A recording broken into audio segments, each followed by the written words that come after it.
लेंडी सिंचन प्रकल्पातील कथित भ्रष्टाचार, निकृष्ट कामे आणि अनियमिततेची स्वतंत्र व उच्चस्तरीय चौकशी करून दोषींवर कठोर कारवाई करावी, या मागणीसाठी शिवसेना, उद्धव बाळासाहेब ठाकरे पक्षाचे नांदेडचे जिल्हाप्रमुख महेश पाटील आणि त्यांच्या सहकाऱ्यांचे मुंबईतील आझाद मैदान येथे उपोषण सुरू आहे.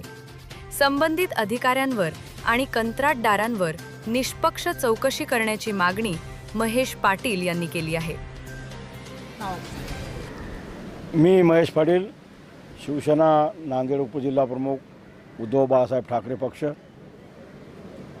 देगलूर मुखेड तालुक्यामधील तेलंगणा आणि महाराष्ट्र या राज्यातला महत्त्वाकांक्षी लेंडी प्रकल्प जे दिवंगत मुख्यमंत्री माननीय शंकररावजी चव्हाण साहेबांच्या हस्ते त्याचं भूमिपूजन झालं, नारळ फोडून उद्घाटन झालं. त्यांचं स्वप्न होतं की हे प्रकल्प लवकर पूर्ण झाला पाहिजे. तेव्हा जनतेने त्यांना प्रतिकार केला, विरोध केला, त्यांच्या अंगावर धावून गेले, शेणफेक झाली. त्यांनी शपथ घेतली होती की माझ्या अंगावर झालेले शेणफेकीचे कपडे मी त्या लेंडी धरणाच्या पाण्यानं धुईन. पण प्रकल्प अजून काय संत गतीनं चालू असल्यामुळं काम अजून काय लेंडी धरणाचं पूर्ण झालेलं नाही. लेंडी धरण म्हणजे अधिकाऱ्यांना, पुढाऱ्यांना, नेत्याला चरण्याचं कुरण झालेलं आहे. वरचेवर त्याचं बजेट वाढत गेलेलं आहे. याच्यापूर्वी मोळे कंस्ट्रक्शननं या ठिकाणी काम केलं. त्या मोळे कंस्ट्रक्शननं केलेल्या कामाचं जे वेस्ट मटेरियल आहे, साहित्य आहे, ते वेस्ट मटेरियल मोळे कंस्ट्रक्शनला त्या ठिकाणी बदलून पुन्हा सुजाता कंस्ट्रक्शनला काम देण्यात आलं, ज्या सुजाता कंस्ट्रक्शनला कोणताच अनुभव नाही. आणि त्या सुजाता कंस्ट्रक्शननं मोळे कंस्ट्रक्शननं टाकून दिलेलं निकट दर्जाचं साहित्य त्या ठिकाणी वापरून गळभरणीचं काम त्या ठिकाणी चालू केलेलं आहे. म्हणून त्या गळभरणीच्या कामाची चौकशी झाली पाहिजे म्हणून आमचं हे या ठिकाणी आझाद मैदानावर आमरण उपोषण आहे. यापूर्वी आम्ही नांदेडला आमरण उपोषण झालं, देगलूरला हलकी बजाव निदर्शने झाले, धरणे झाले, मुख्य अभियंत्याच्या कार्यालयासमोर धरणे, निदर्शने, हलकी बजाव आंदोलन झालं. अद्यापपर्यंत समितीसुद्धा या ठिकाणी समिती स्थापन झाली होती.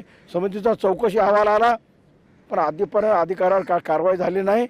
चौगुलीचं निलंबन झालं पाहिजे, जाधवचं निलंबन झालं पाहिजे आणि सुजाता कंस्ट्रक्शनला काळ्या यादीमध्ये टाकलं पाहिजे, ही आमची प्रमुख मागणी आहे.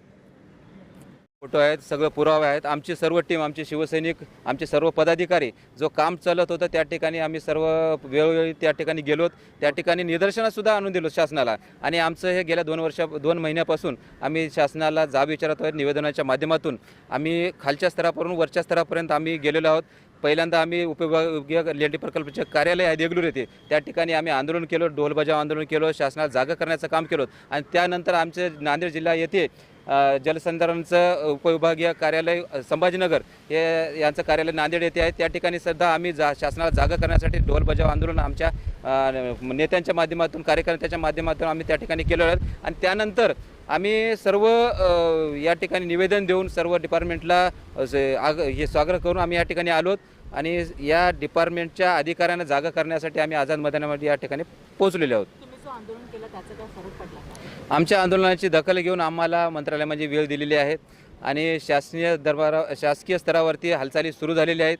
आणि जे काही अधिकारी आहेत त्यांच्या चौकशीचा आदेशसुद्धा या ठिकाणी काही प्रमाणात निघाले आहेत. पण कितपत ते खरं आहे ते आम्ही येणाऱ्या 1-2-3 तासामध्ये आम्हाला ते कळून जाईल.